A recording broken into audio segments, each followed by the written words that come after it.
Okay, welcome to another session of Practice Help on Geometry with Mr. H. This is lesson 1.2. These are the practice problems. I'm going to help walk you through thinking about these. Obviously, I'm not going to give you the answers. Okay, here we go.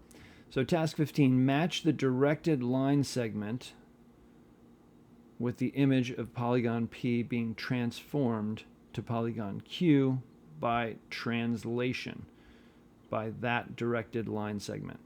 All right. We know that translations, right? We're not talking about languages here.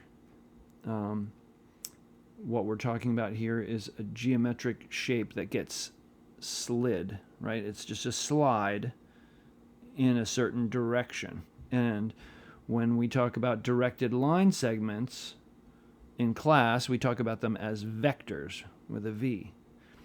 And it's basically a line segment with a certain direction. Okay?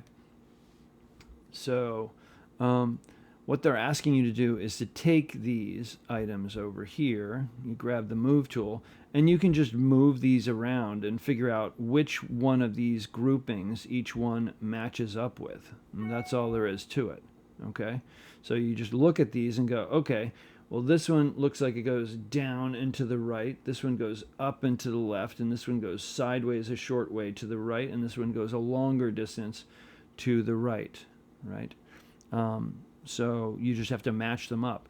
And notice that it says that polygon P is being transformed. So polygon P is the original and Q is the resulting image. Okay? All right, pause the video and answer that question.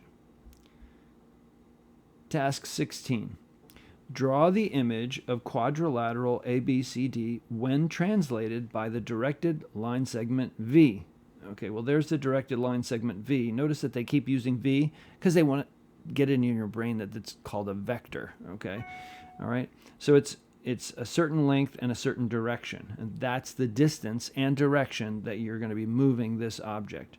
You don't need to actually use the tools to do it. In fact, we don't want you to use the tools to do it. We want you to actually just kind of go over there, use the line segment tool and go, okay, let's see, A prime would be in this location, boom, B prime would be in this, whatever. So personally, I would go around and I would put the points first, and then I would connect them with line segments. That's how I would approach this. But remember, you're only moving this far, and you're only moving in this direction. Every single one of these points has to move this far in exactly that direction. Use the grid to help you out, okay? That's about it.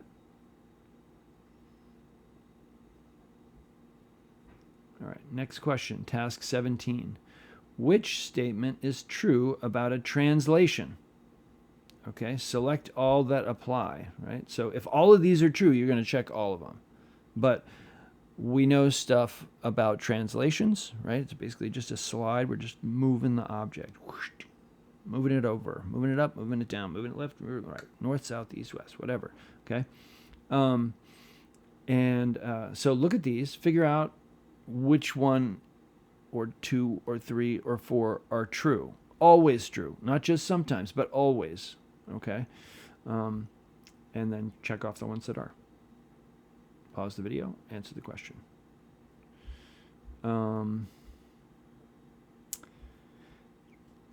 Task 18.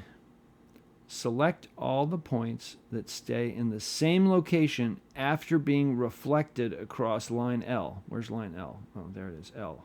Okay, so this line right here, which they could have called line EC, right? So this is going to act like our mirror. And the question is, which of these points, if you reflect them, will stay exactly where they are already if you use line L as the mirror? That's it. All right. Pause the video and answer the question. Let me look back at this one. Did I need to do anything? Okay. No, didn't need to do anything there. Okay.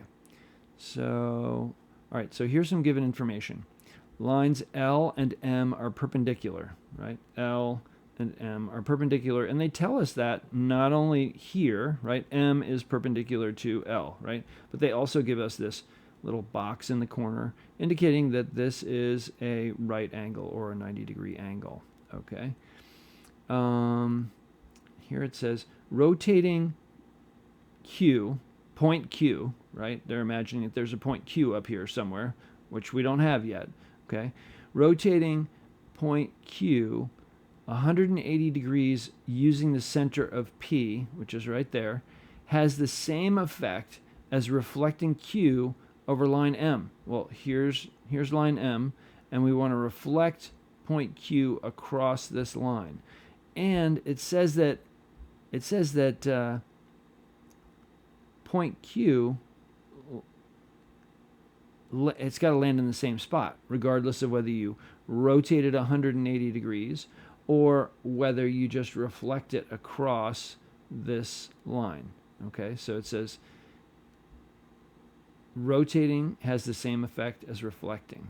Okay, so figure out where those, and it says give 2 possible locations. So just grab the pen tool and indicate where you think 2 examples of where point Q might be. All right. And then this question, task 20, actually refers back to this question. And it says, do all points in this plane have this same property? In other words, does it matter where you put point Q? Or does it? All right? So that's the question right here. Do all the points in the plane have this property? Right? If we put Q up here, or Q down there, or Q over here, or Q here, or there, or wherever you put it, right? Does it matter? Do all the points in the plane have the same property? All right. Task 21. There's a sequence of rigid transformations that takes A to A prime, B to B prime, C to C prime, and D to D prime. But unfortunately, somebody forgot to put where D prime is. So that's your task, is grab the pen tool and put D prime where it belongs. Okay? That's it for that one. All right, so here, task 22, says 2 distinct lines, L and M, are each perpendicular to the same line, N. Okay? So it sounds like we got 3 different lines. Okay? We got line N, and then we have line L and M that are each perpendicular to that line. So what I would recommend here is I would grab a scratch piece of paper and quickly draw these 3 lines on it. Right? Draw line N, and then draw 2 lines that are perpendicular to that one. And then it says to answer this question. Now that you have this given information, right, and you've got your diagram, you can look right at it. What is the measure of the angle where line L meets line N? Okay, well, look at the diagram. You just drew it. All right? And same thing here. What's the measure of the angle where line M meets line N? Okay, look at the diagram. See if you can figure it out. All right, that's it.